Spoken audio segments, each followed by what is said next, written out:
మరి ఆయన్ని గమనించలేదు? లేదు, గమనించలేదు. మగాడు కదా, గమనించి ఉండవులే. దేవరాజ్, ఆ కాయిన్ ఎక్కడ? ఓకే. డికే సార్, ఈ కాయిన్ ని ల్యాబ్ కు పంపించి నాకు రిపోర్ట్ తెప్పించు. ఎన్ని రోజులు పడుతుంది? ఈ రోజు పంపితే 3 రోజులు పడుతుంది సార్. అయితే ఈ రోజే పంపించు. Okay sir. కాపర్ 3 గ్రాములు ఉంటుంది. ముందు ఒక మనిషి నించున్నట్టుంది, వెనకాల ఒక పక్షి, తల మీద కొప్పు.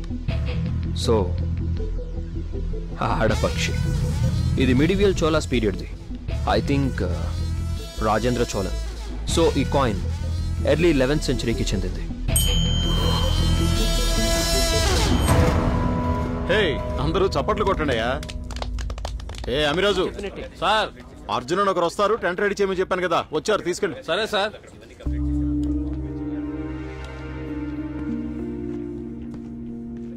నమస్తే తమ్ముడు, ప్రయాణం బాగా జరిగింది. నమస్తే, బాగా జరిగింది.